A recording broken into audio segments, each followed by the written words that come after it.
Good morning, everybody. Good to be with you all. Can you all hear me okay?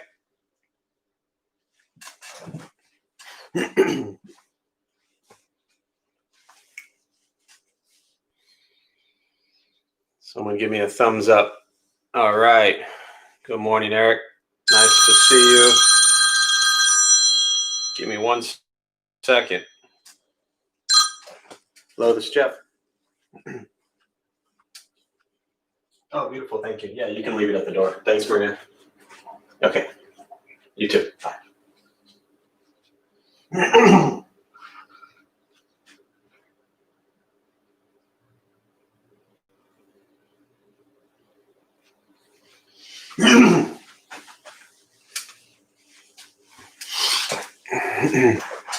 All right. So we'll go ahead and get started. We can join palms and repeat after me.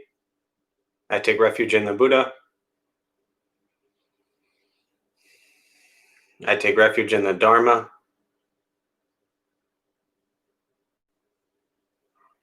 I take refuge in the Sangha.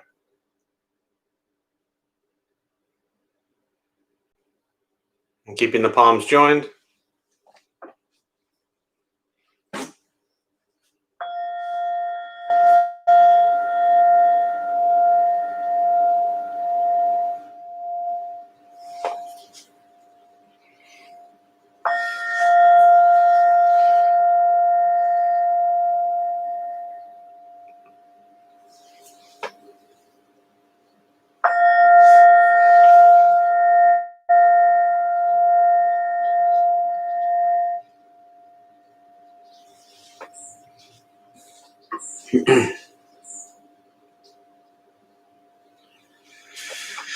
Okay, you can put the palms down. So good morning, everybody. Welcome to Intro to Buddhism. Nice to sit with all of you. For me, the practice of joining palms and taking refuge really is a reminder to practice equanimity. And for me, what equanimity means in Buddhist teachings is to recognize that regardless of where we are, that our consciousness and our mind and our thoughts and our words and our actions are consistent. And what that means is maybe we're used to sitting in the Dharma Bum temple right now on a Saturday morning or wherever you typically would sit. And so there's something that occurs when we go to these places that are kind of triggers for us, and they remind us to, for lack of a better way of putting it, behave a certain way and to hold a certain level of moral consciousness, ethical behavior. Most people don't show up at Buddhist temples or spiritual places and treat it like crap. We take care of it. And in that regard, it's a wonderful practice, but it becomes often an escape for people where, their home life is a mess and they don't clean anything. They don't put anything away. They don't treat people well. And then they run off to their Dharma Bum temple for an hour and they want to clean the floors or clean the windows and they want to sit quietly and they want to be peaceful and they want to hug and they want to smile and they want to do all these things. And then they run back to their home life and go back to treating it very differently. So for me, the practice of equanimity is really about recognizing that as soon as we join our palms, it's a reminder, it's a trigger to take refuge in the three jewels, the Buddha, the Dharma, the Sangha. These are reminders to awaken to the Buddha nature that's within us. These are reminders to appreciate the Buddhist teachings being the Dharma. And these are reminders to take care of the Sangha and the community and those that hold us accountable and serve as reminders to be decent human beings. So your place of practice right now is very different than where it was 7 months ago, but it is your place of practice. So wherever you're sitting, can you learn to treat that place and those people around you and the people you will encounter today the same way that you would as if you were embracing a stranger at the Dharma Bum Temple. I'm always amazed at how nice people are, amazed in a very pleasant way at how nice people are, especially those who've been around a long time or the regulars. And when new people show up, they're so welcoming and they're so engaging and they're so happy to greet them and meet them. And then the question is, how are we when we meet strangers in other places? Are we engaging? Are we welcoming? It's the same thing. So again, the practice of equanimity to me is staying steady with our thoughts and our words and our actions and our consciousness in all of these locations. So just a few thoughts as we begin this morning. So I usually start off with a bit of a question just to get us settled in, but I think we'll just get started with the meditation practice. And then maybe I'll start the questioning later. Well, how about this for a question? We'll make it a yes or no question. Are you, or is it easy for you to carry the behaviors you have in a spiritual setting with you everywhere? Simple yes or no.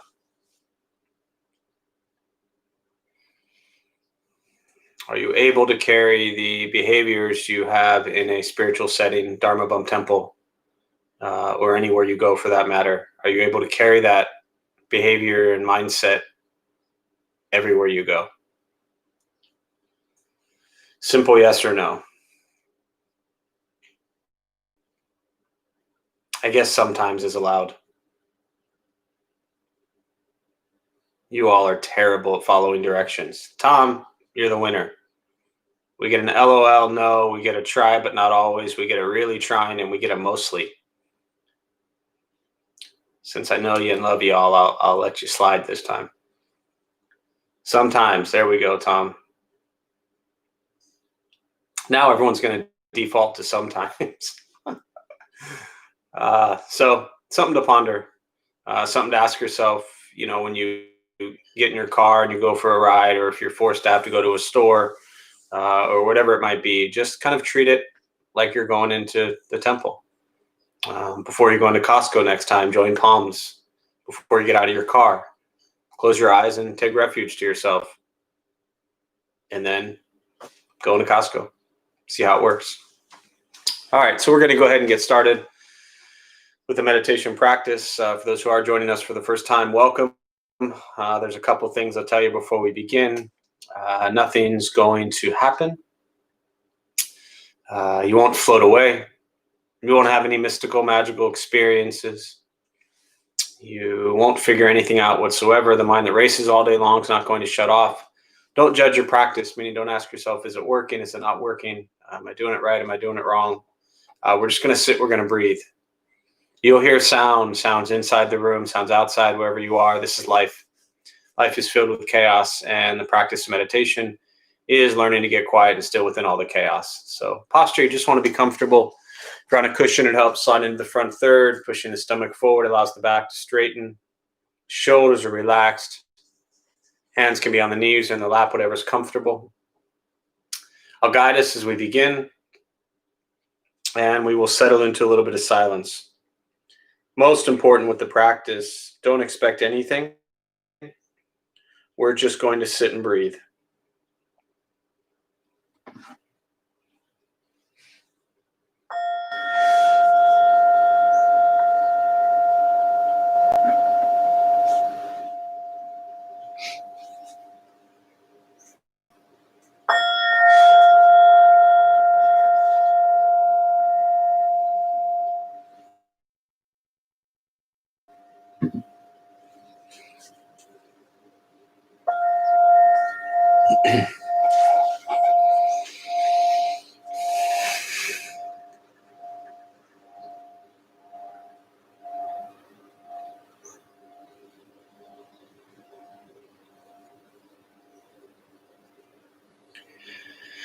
And starting with the eyes closed if comfortable, or slightly open. Mouth open or closed. We'll start with taking 3 deep breaths slowly.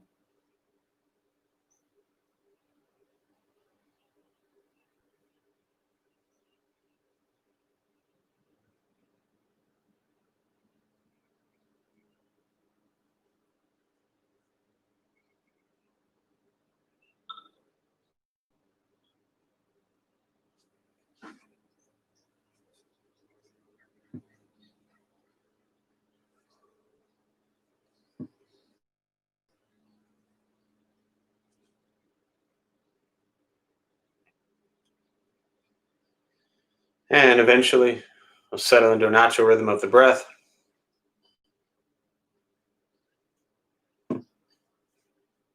Knowing throughout the practice, you'll hear sounds inside the room, sounds outside. These are not distractions, not disruptions, simply what's happening around us as we sit.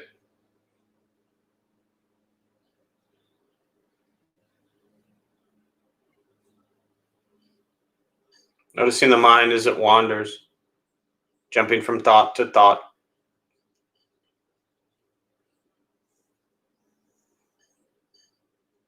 Start with gently guiding the attention, focus to the stomach or chest.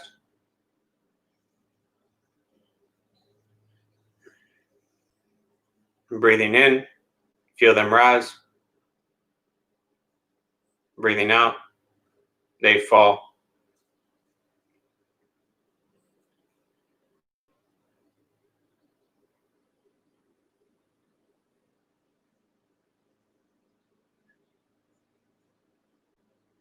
Simply going to continue this practice, observing sensation of breath, expecting nothing but to sit and breathe.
And as the mind wanders, lost in thought,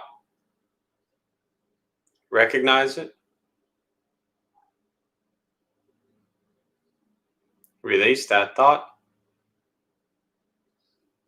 return attention, focus to the breath.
Where's your mind?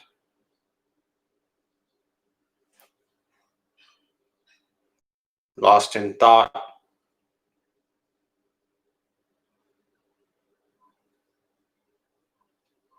Return attention, focus to the breath.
Breathing in, follow breath in.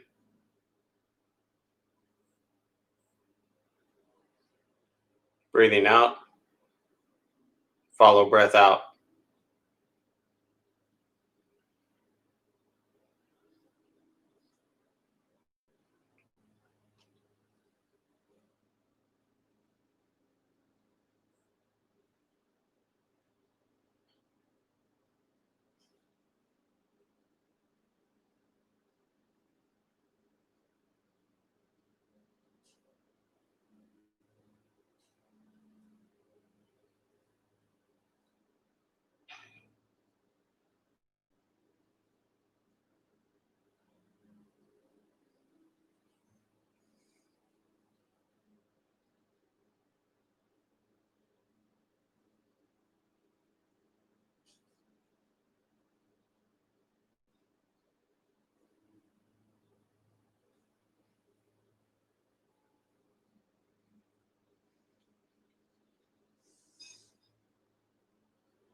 Letting go of expectations, letting go of judgments from the practice, just sitting, breathing.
keeping the mind alert,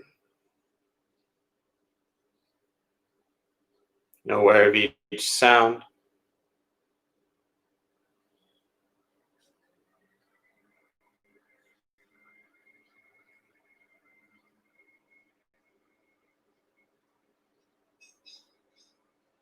each thought,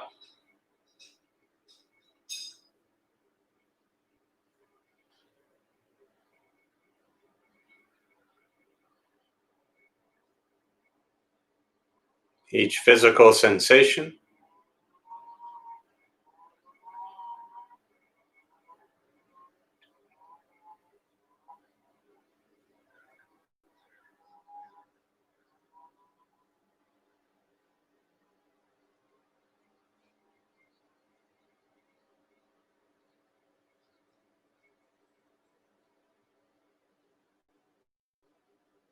yet concerned with nothing but sitting, breathing.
And with the body still, rested,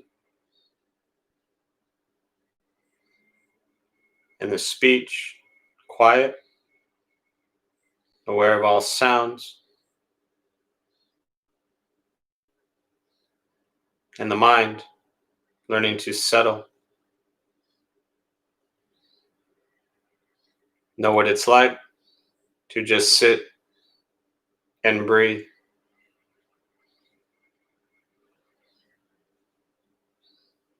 knowing with each breath there's nothing else to do, nowhere else to go,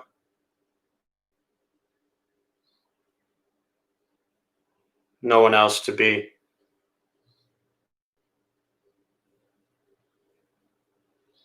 Everything beautiful, just as it is, sitting, breathing.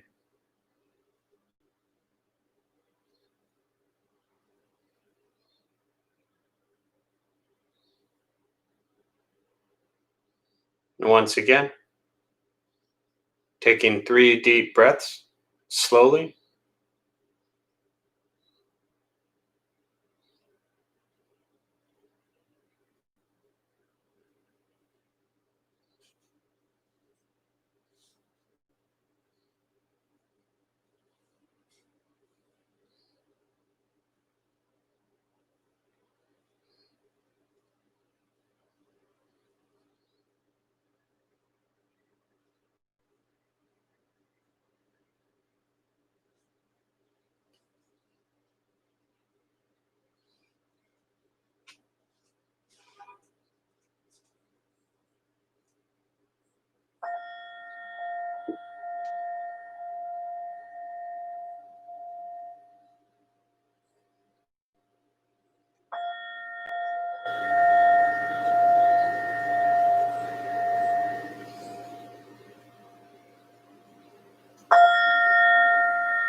And as you slowly open the eyes, slowly begin to move. And most important, with the practice of meditation, is to recognize how you feel now, immediately after. Compare this to how you typically feel throughout your day. Recognize the difference, if there is one. Ask yourselves how you prefer to feel every day for the rest of your life. And realize however you feel now, if it's quiet, calm, and still, or a busy mind, racing mind, whatever you're sitting with at this moment, has nothing to do with anything I said. It's nothing to do with how you sit and hold the hands or cross the legs. It's nothing to do with the sounds around us or anything else for that matter. It's everything to do with your own mind and your own mind's reaction to an external condition. This is what the Buddha called pratitya samuppada, dependent origination. This is the basis of the Buddha's awakening. The word Buddha simply means awakened. He was a human being no different than any one of us who began to understand why he suffered, why he got angry, sad, depressed, stressed, anxious. He began to understand the causal relationship of all phenomena. What that means very simply for all of us, regardless of where you come from or what you believe in or where you think you're going, your whole life is filled with things that happen. You react. More stuff happens and more reactions. So all we're working on is closing the gap to where the way you feel now is closer to how you feel always. Just as driven, motivated, productive, successful, whatever that means to you in your respective lives. But with a mind that's steady, clear, focused, distracted by nothing, disturbed by no one. This practice is not easy. It's not necessarily fun, but meditation is free. Buddhist practice is free. Sitting, breathing, learning to be kind to yourself and everybody you encounter every moment of your life. This is the practice. Once we stop trying to change, fix, control, manipulate everything and everyone around us, and we work on changing our mind and our reaction to the world around us, life gets simpler. But it's a practice. And as I talked about at the beginning of our time today, the practice of equanimity is really, I think, a side effect or a product from cultivating your meditation practice. That when you sit and you breathe and you allow your mind and body and speech to just be still, at least the body and speech part, and you watch the mind race and you don't respond to it, and you just be with it, the more you cultivate sitting and breathing and being still, the easier it is to carry that practice with you everywhere you go. So there really shouldn't be much of a difference between how you are now in meditation and how you are everywhere else. But it's our inability to train the mind to be present that causes all of our problems. It's our constant wandering mind that looks around and sees things and judges things and labels things and critiques things and points fingers and allows ourselves to get so bothered and upset.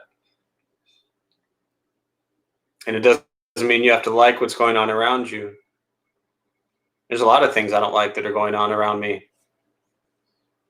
But the question is, how will I be in those situations?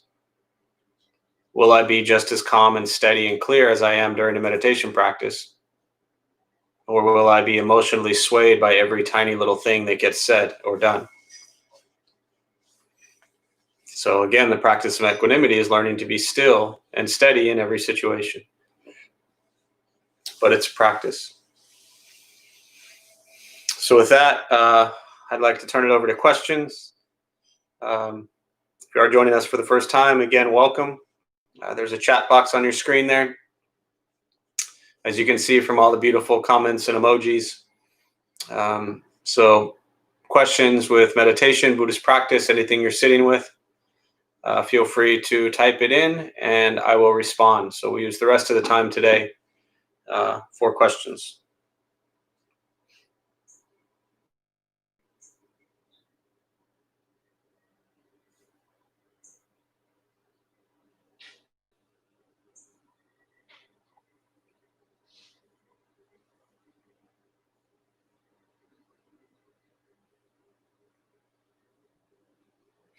Good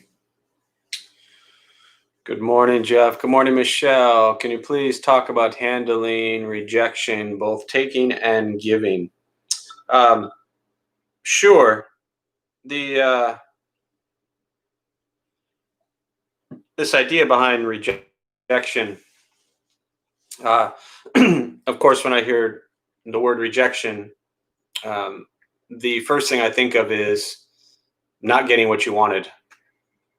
So you were rejected, or you rejected something or someone else, and therefore the other person didn't get what they wanted. One of the most beautiful practices I've learned over the years is to expect nothing from anyone ever, and to go beyond expectations. Really, this teaching for me comes from, at least in my own crazy way, practicing, studying, and trying to integrate what is the Heart Sutra into my life. And if you're not familiar with the Heart Sutra, you can Google it. Most translations you see on the first page of Google will be pretty decent. It's very brief. It's not a long sutra. It'll take you all of probably 30 seconds, maybe a minute to read it, and the rest of your life to practice it. It's not something you conquer. It's not something you win. In fact, there is nothing to conquer and nothing to win. So Tom here is probably our resident expert on the Heart Sutra. But I'll give you an example of the Heart Sutra. As we all know through Buddhist teachings, the Four Noble Truths, which are suffering, the cause of suffering, the cessation of suffering, and the path, which is the Eightfold Path. So all of Buddhist teaching stems from this first teaching, the Four Noble Truths. Now, the Heart Sutra says there is no suffering, there is no cause of suffering, there is no cessation of suffering, and there is no path whatsoever. There is no wisdom or any attainment. So it sounds like a complete contradiction. And in many ways it is. It's, to me, helping us realize that we have these ideas of how we want things to be. And we get stuck in these constructs and in these stories. So rejection, whether it's being rejected or giving rejection, is nothing more than being stuck in a story of how you wanted things to be. Think about watching a movie. And you're going through the movie and you have an idea of how it's going to end, or you think you know who did it, or you think you know who's going to fall in love, or whatever it might be. And so there's this idea of what you think is going to happen in the movie. And very often we're not correct. But just because we viewed the ending of the movie or had this projection of how the movie would end differently, it doesn't very often have this huge impact on our lives, because it's separate from us and we're just observing it. It doesn't consume us. If a movie ends differently from how you wanted it to, maybe you're a little disappointed, but it's probably not going to ruin the next 6 months of your life. Now imagine something in your life that ends differently from how you want it to. It'll ruin the next 6 minutes, 6 months, 6 years if you're not careful. But the reality of the situation, and again, coming back to the Heart Sutra, is to observe things as they are. How are things happening? This idea or word rejection, when you begin to understand what the Heart Sutra is about, falls away. There is no rejection whatsoever. There's nothing to reject. There's no one to reject. There's simply your preconceived ideas and notions and expectations of how you want your life to work. And again, my suggestion is to abandon that completely. Focus on what you think, what you say, and what you do, and become an observer of how your life is happening, not attached to the outcomes and results. If you spend your whole life attached to outcomes and results, very often you're going to spend much of your life disappointed and feeling rejected.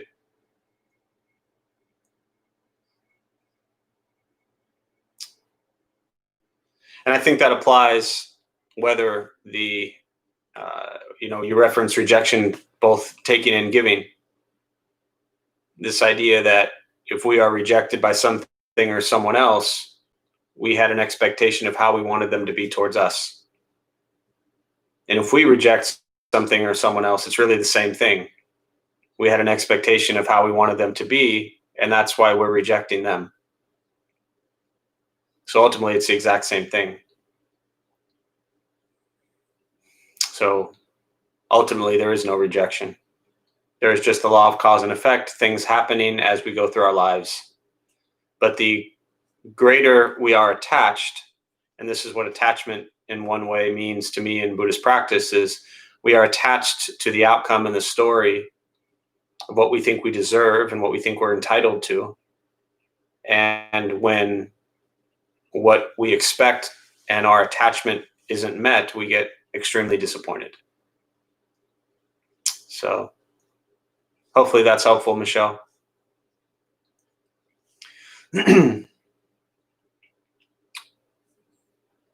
Other questions, thoughts? You're welcome.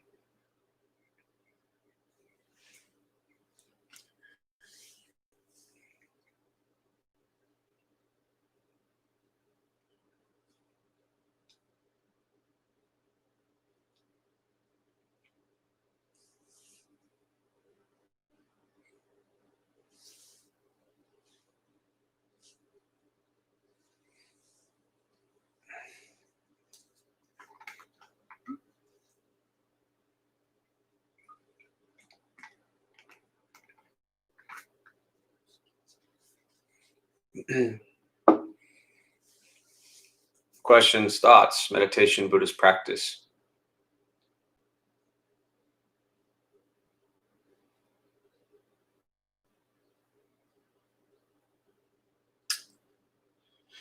How often do you sit for meditation a day, and for how long? It really varies. For me, I vow to sit at least 5 minutes every single day. It's what I've been preaching for years. But I'm not somebody who is going to spend hours sitting in meditation as if it's something I have to do. I lead like this a lot. Most days, pre-COVID days, I'd be leading probably 3 to 4 meditations a day somewhere. So every time I lead meditation, like when I just led you in the 20-minute meditation, for me, I'm doing my meditation. None of you were there. I don't really, think about me leading. I think about me practicing my meditation and just doing it out loud. So when I share a meditation with people and I lead it, that is my meditation practice. But for me, I vowed a long time ago to make sure I do my 5 minutes a day. And so I do that. And sometimes I sit longer.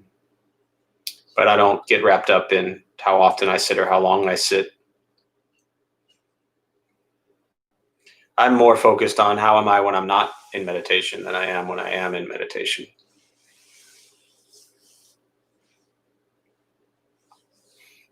Other questions?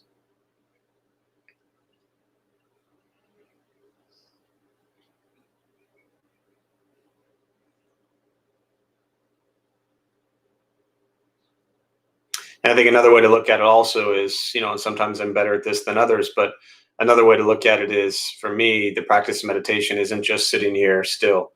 It's everything you're doing. So if meditation ultimately is a concentration and focus on the present moment, then can we bring that ability into everything we're doing? So as you're going through your day, as you're eating, as you're talking, as you're walking, as you're whatever you're doing, can you concentrate and focus on that present moment and make that a meditative act? That's the practice. Now, I think it's a beautiful practice, but I am also very careful with suggesting that people only do that because often people shy away from seated meditation for various reasons. And they just say, well, running is my meditation, or swimming is my meditation, or art is my meditation. And yes, these are all meditative things we can do. But I think it's important to also just sit still and breathe. Do you do both mindfulness and loving kindness meditation? Any recommendation about what to prioritize? Yeah, I'm not a mindfulness guy. I'm not a loving kindness guy. I'm a Zen practitioner. And for me, I just sit and focus on breath. The Anapanasati Sutra, the Buddha said, when breathing in and taking a short breath, know you're breathing in, taking a short breath. When breathing out, know you're breathing out, taking a long breath. Whatever your breath is, observe it, be aware of it, and that's all. You know, the practice for me isn't about labels or words or how we call them. It's about recognizing what and how practice impacts and benefits your life. So, for Dharma Bum Temple, we have all kinds of different practices we share. We have different people who lead every day, which all lead a different type of meditation practice. We had this morning, which was beautiful. We had our college group, many of you know Delta Beta Tau, and we had 50 kids doing a 2-hour retreat with Koshin Paley Ellison. Many of you saw him when he was with us last year. He runs the New York Zen Center for Contemplative Care. And so we were honored and fortunate enough for him to spend 2 hours doing a little retreat with our college group.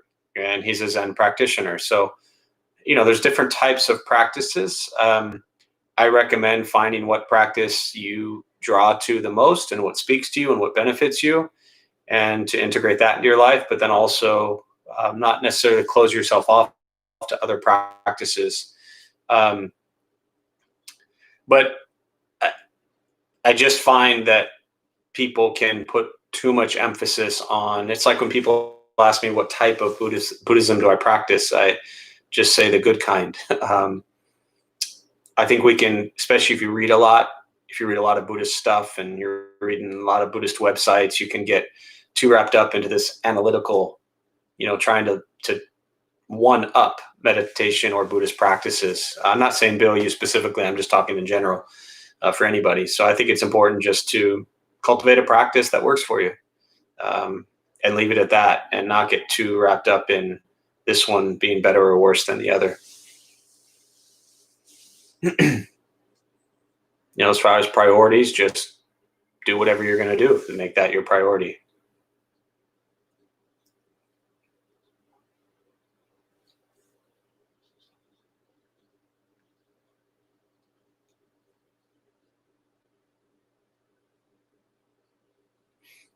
And in some regards, you could call the Zen practice a mindfulness practice because you're being completely mindful and aware of breath.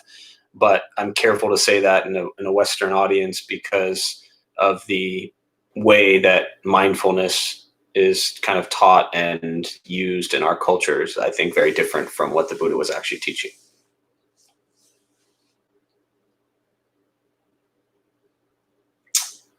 Both watching breath and loving kindness worked for me, but time is limited. Trying to do both. Yeah, that's great. Like I said, just observe what you're doing, be aware of what you're doing, practice what you're doing, and that's great. I can't really suggest prioritizing one over the other, but I think it's great that you're doing it.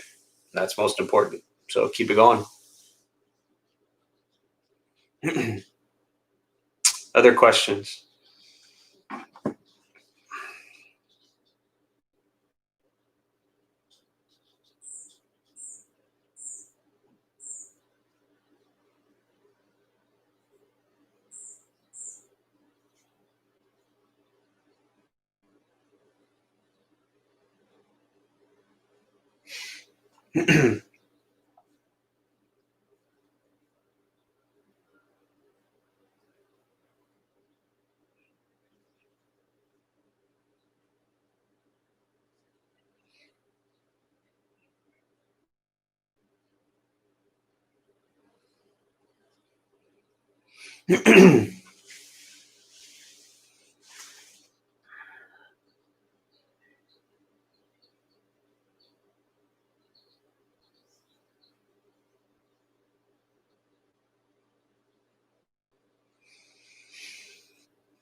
Thoughts, questions?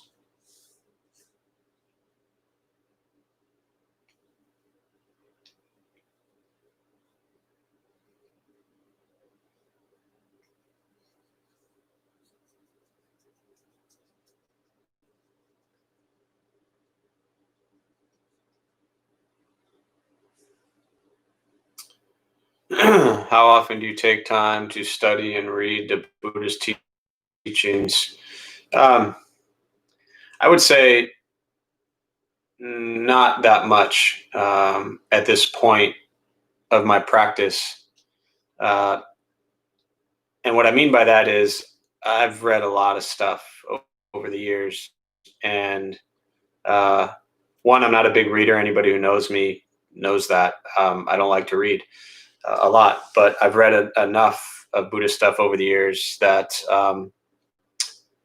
I personally don't feel that uh, reading it again um,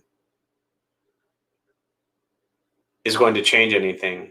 What I mean by that is I have a long way to go with my Buddhist practice, and I have enough Buddhist teachings in my head that I just need to integrate them and practice them in my life and not cling and jump and try to um, throw more teachings into my head as if more teachings are going to be the difference maker. Um, if I'm being an idiot, I know I'm being an idiot. I don't need a Buddhist sutra to tell me that I'm an idiot. If I'm being wise and compassionate, I know that I'm being wise and compassionate. I don't need another Buddhist sutra to tell me I'm being wise and compassionate. But everybody's different. And that's just my personal approach. I am constantly sharing the Dharma, which is what I do on a daily basis. And for me, the constant sharing of the Four Noble Truths and the Eightfold Path and the six paramitas, I'm good with that for the rest of my life. Meaning I don't need another Buddhist teaching. I just need to continue to work on the Four Noble Truths, the Eightfold Path, and the six paramitas. And that's enough for me. So yeah, I just want to be clear in case somebody doesn't know me. I'm not saying that that I know all that is out there within Buddhist teachings. What I'm saying is I know enough to where I just have to now integrate that into my life more consistently.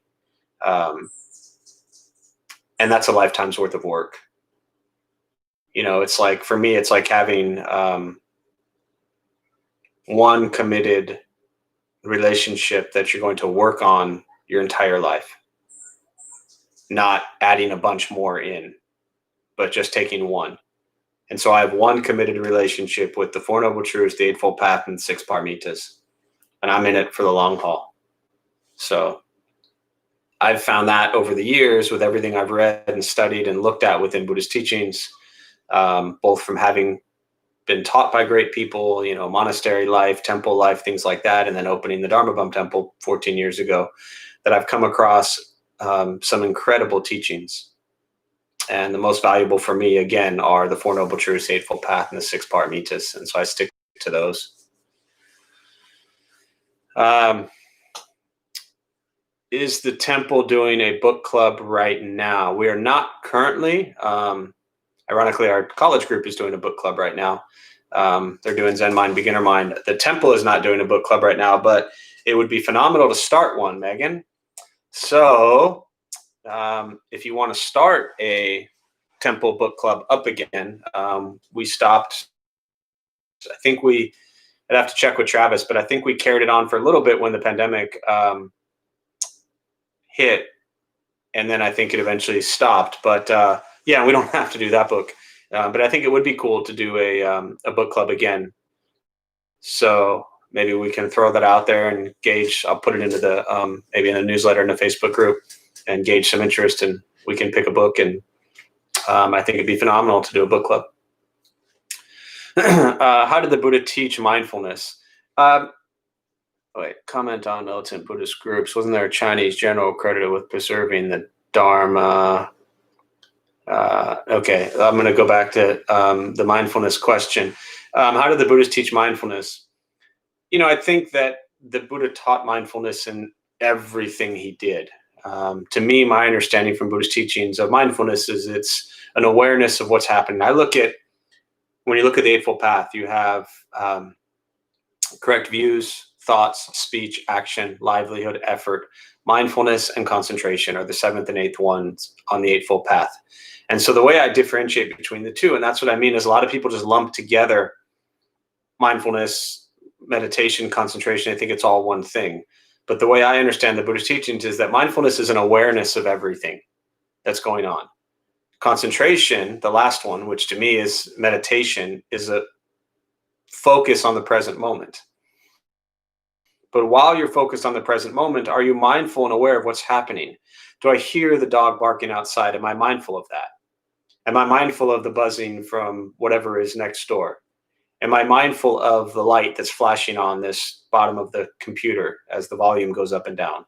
Am I mindful of my speaking? Am I mindful of you, of the people that are sitting here?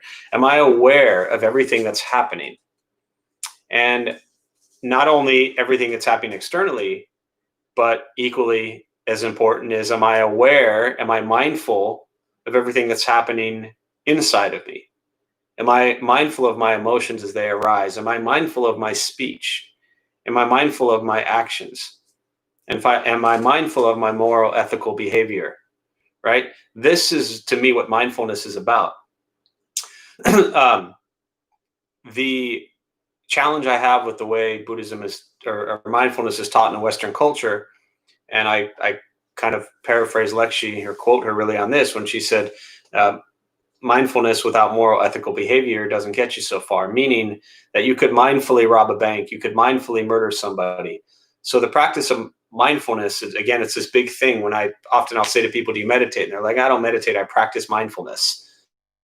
Well, what does that actually mean? So mindfulness means different things to different people. To me, what I got from the Buddhist teachings about mindfulness is it's an awareness of everything that is occurring in and around you at all times.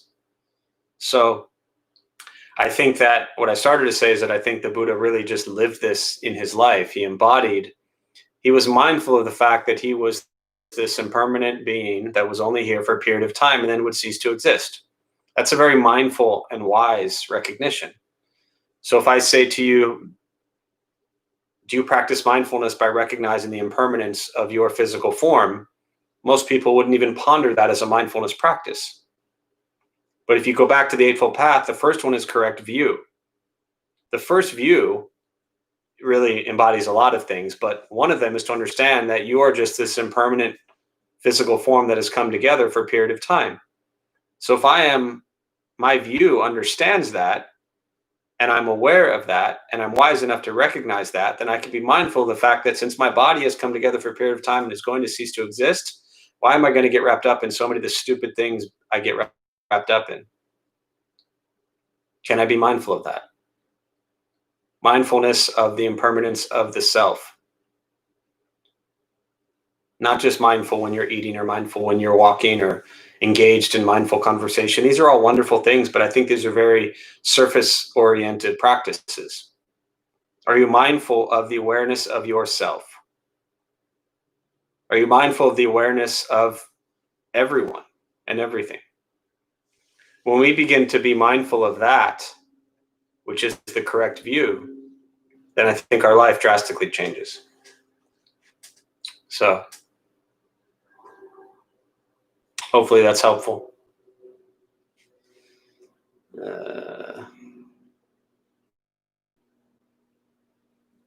And I'd have to get more from you, Tom. I'm not familiar with the Chinese general. There are many Chinese generals.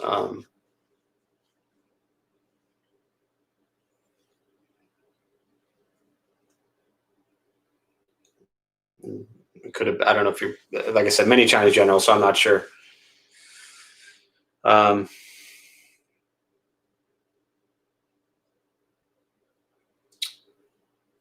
Samir, my pleasure. You're welcome. Love you too. Other thoughts, questions? Actually, we will wrap up on that. So we will join palms as we close. May the benefit of this practice be shared with all beings in all directions. May all be at peace. May all be free from suffering. May any merit gained from this practice be transferred to those who need it most.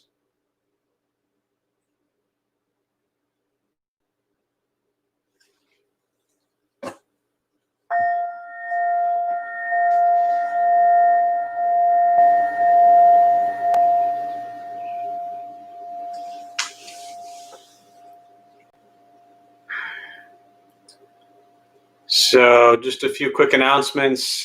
Thanks all for being here this morning, great, or this afternoon or evening, wherever you are. Um, and My name is Jeff. I'm a Dharma bum. We opened up the temple 14 years ago to introduce Buddhist practice. Those of us who lead, we're not monks, we're not nuns, we're not gurus, we're not masters. We're just practitioners. And we do our best to take our understanding of Buddhist teachings and put it into terms that hopefully make sense to those who show up. So every night, every morning, we have different practices going on. Tuesday, Wednesday, Thursdays on YouTube here. I do Tuesday, Alex does Wednesday, Travis does Thursday. And then on weekends, we have the recovery classes during the evening as well. Our college group, our teenage group. Hopefully our family sangha will be starting up soon. Again, on the website, just go on to the dharmabums.org, look on the schedule, you'll see everything there. Other than that, nothing ordinary coming up. So please stay home, please be safe, please wear a mask.